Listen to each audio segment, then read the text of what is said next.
Very good morning to all of you. स्वागत है आप सभी का आपके YouTube चैनल हरी सटानी 541 में। और हम ला रहे हैं आपके लिए सैनिक स्कूल की सीरीज जो आगामी 18 जनवरी को जो आपका पेपर होने वाला है सैनिक स्कूल, उसके लिए बहुत इंपॉर्टेंट होने वाला है। तो स्टार्ट करते हैं आज की इस वीडियो में। तो सैनिक स्कूल की जो पहला क्वेश्चन है रीजनिंग का, उससे तो ये महत्वपूर्ण क्वेश्चन जो आपके पेपर में यही आएंगे, तो इसको जो है आपने देखने हैं। तो दिए गए 4 विकल्पों में कौन सा विकल्प नीचे दिए गए 5 शब्दों का सार्थक क्रम दर्शाता है। सार्थक क्रम अर्थात सिस्टमैटिक ऑर्डर, यानी जो चीज पहले आई होती है उसको पहले लिखते हैं। या तो हम इसमें असेंडिंग ऑर्डर लिखेंगे छोटे से बड़े की ओर, और या कभी कभी वो उल्टा भी पूछता है बड़े से छोटे की ओर, या कभी कभी टॉप टू बॉटम पूछेगा तो कभी बॉटम टू टॉप पूछेगा। यानी मेन मुख्यतः जब तक आपको कहा ना जाए तो आप जो चीज पहले होती है उसको पहले लगाएंगे। तो आपके पास है तूफान, वर्षा, बाढ़, मानसून, सती। तो आपको इसमें देखना है कि सबसे पहले क्या चीज होता है। तो आपको पता है सबसे पहले मानसून आते हैं, यानी कहीं पर भी जब हवाओं का जो है बहुत सारा जो कहते हैं वो आर्द्रता लेके नमी लेके आती है, वो बहुत सारे हवाओं का जो जिसमें नमी होती है तो उसको कहते हैं मानसून। तो सबसे पहले होगा मानसून आएंगे। तो आपको पता है मानसून आएंगे तो वहां पर जो है मानसून आने के बाद जो है थोड़ा सा हवा चलने लग जाएगी, आंधी तूफान आने लग जाएगा। तो मानसून के बाद आएंगे तूफान, मानसून के बाद क्या आएगा तूफान, और तूफान के बाद क्या होगा, जैसे आपको पता है आंधी तूफान आएगी तो उसके बाद होगी बारिश, वर्षा होगी धीरे धीरे, और फिर धीरे धीरे तेज वर्षा होगी। वर्षा जब बहुत ज्यादा हो जाएगी तो फिर बाढ़ जैसी स्थितियां होंगी और बाढ़ हो जाएगा, बाढ़ बहुत ज्यादा पानी आ जाएगा। और जब ज्यादा बाढ़ आ जाता है तो फिर नुकसान होगा, जन धन की हानि होगी, तो क्षति होगी, क्षति मीन्स नुकसान होगा। तो आप देखेंगे तो मानसून का क्रम कौन सा है, मानसून कौन से क्रम में आया, चौथा। तूफान का क्रम कौन सा, तूफान का देखेंगे तो तूफान क्या आया, फर्स्ट। वर्षा, वर्षा कौन से नंबर पे है, सेकंड। बाढ़ कौन से नंबर पे है, 3। क्षति कौन से नंबर पे है, 5। तो क्या आ गया कोड 4 1 2 3 5। तो 4 1 2 3 5 ऑप्शन डी जो है राइट हो जाएगा। तो सार्थक क्रम क्या होता है, जो चीज पहले आई होती है। तो सबसे पहले मानसून, मानसून के बाद तूफान, तूफान के बाद वर्षा, वर्षा के बाद बाढ़, बाढ़ के बाद सती। आप ऑप्शन को देख के भी जो है इसको ट्राई कर सकते हैं।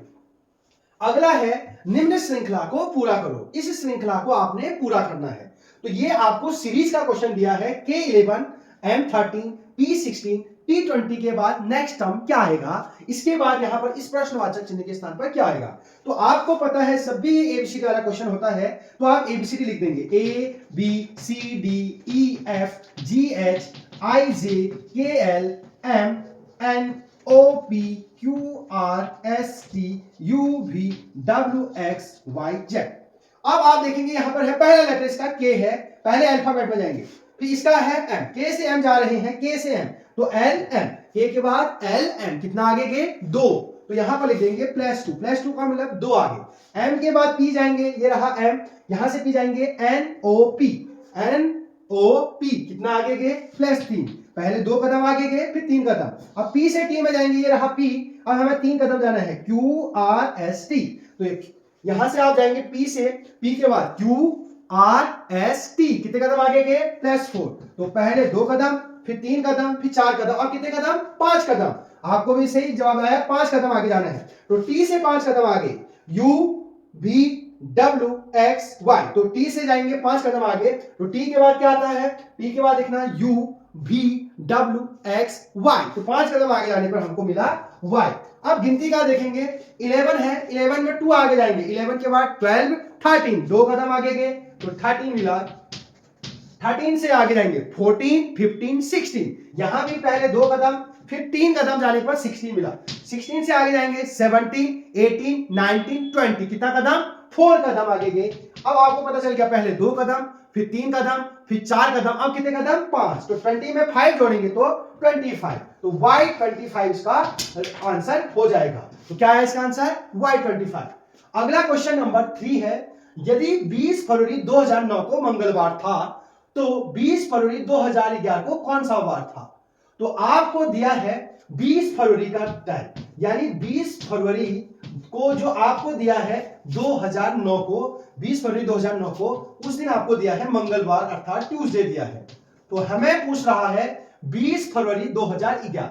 तो यहां पर 20 फरवरी सेम है, दिन और महीने सेम है, लेकिन साल बदल जा रहा है, हमें पूछ रहा है 2009 के बाद 2011।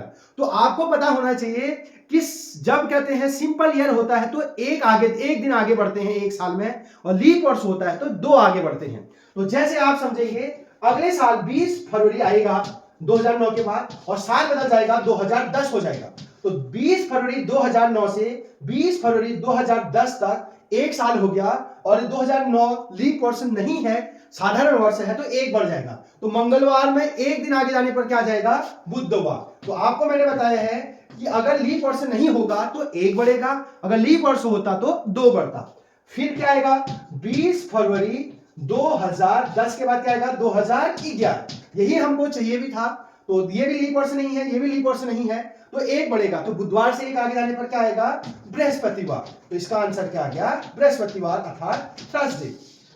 तो मैंने क्या कहा था, अगर साल अगर कहते हैं अगर सिंपल ईयर है तो एक बढ़ेगा। तो 20 फरवरी से 20 फरवरी 2009 से 2010 जाने में एक बढ़ेगा, तो मंगल से एक आगे जाने पर बुध हो जाएगा। फिर 20 फरवरी से 20 फरवरी 2010 से 11 जाने में भी एक ही बढ़ेगा, लीप वर्ष नहीं है, तो बुधवार से एक आगे जाने पर क्या आ जाएगा, बृहस्पतिवार आ जाएगा। भिन्न बताना है, भिन्न का मतलब होता है अलग बताना है। यहां पर आपको 4 ऑप्शन दिए होते हैं, 4 ऑप्शन में 3 एक जैसे किसी न किसी रूप में एक समान होते हैं, चौथा अलग होता है, तो उस अलग को आपको बताना होता है। क्योंकि यहां पर अल्फाबेट लिखे गए हैं, तो यहां पर आप सबसे पहले इंग्लिश अल्फाबेट लिख देंगे, जो आपके बहुत काम आने वाले हैं। तो आपने यहां पर इंग्लिश अल्फाबेट लिख दिया है, तो आप देखेंगे कि इसमें क्या संबंध है एबीसीडी में, तो इसमें बहुत सारे लॉजिक आप लगाएंगे। तो यहां पर ध्यान देने वाली बात है कि ई और भी एक दूसरे के उल्टे हैं। ये ई के नीचे जस्ट नीचे क्या है, भी।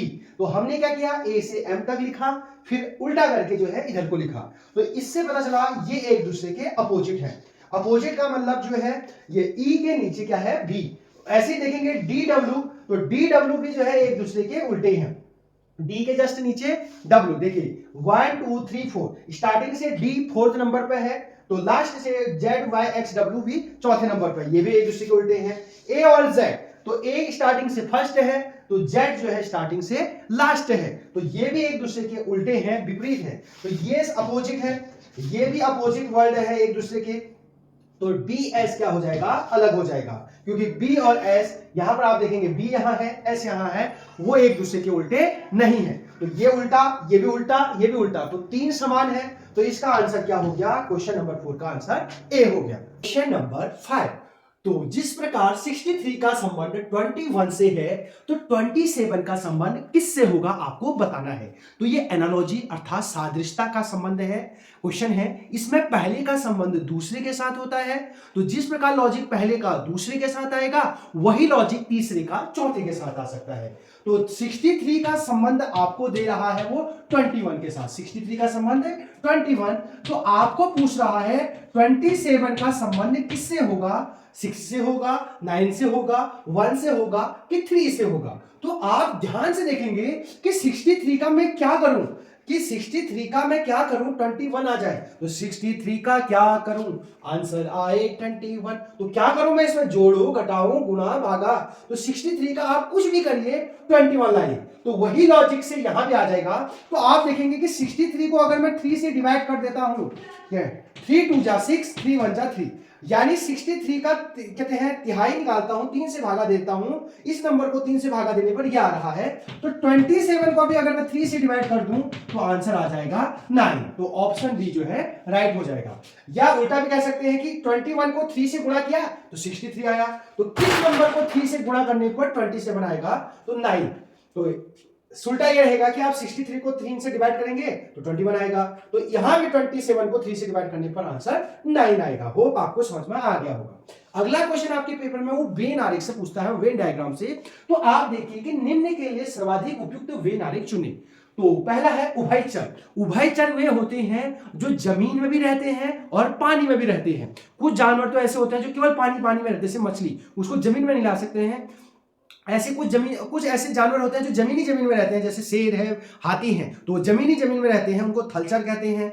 और कुछ जो, अब उभयचर किसे कहते हैं, जो पानी में भी रहते हैं, जमीन में भी रहते हैं, जैसे कछुआ है, मगरमच्छ है। तो उभयचर, कछुआ, मगरमच्छ में कौन सा रिश्ता सही होगा?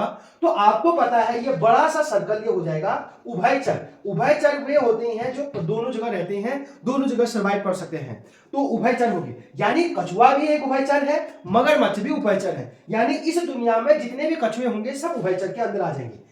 ये वाला सर्कल जो है कछुआ का हो जाएगा और ये वाला सर्कल मगरमच्छ का हो जाएगा, क्योंकि मगरमच्छ भी क्या है? उभयचर है। कछुआ भी उभयचर है, मगरमच्छ भी उभयचर है, लेकिन कछुआ अलग चीज है, मगरमच्छ अलग चीज है, इन दोनों के बीच में रिश्ता नहीं है, तो इसलिए ऑप्शन डी हो जाएगा। तो इसका वेनारिक 6 का डी हो जाएगा। क्वेश्चन नंबर 7, लुप्त संख्या ज्ञात करना है। आपको यहां पर जो है एक पैटर्न दिया है, इस जगह पर एक खाली जगह दिया है आपको, इस प्रश्नवाचक चिन्ह के स्थान पर यहां पर क्या आएगा आपको बताना है।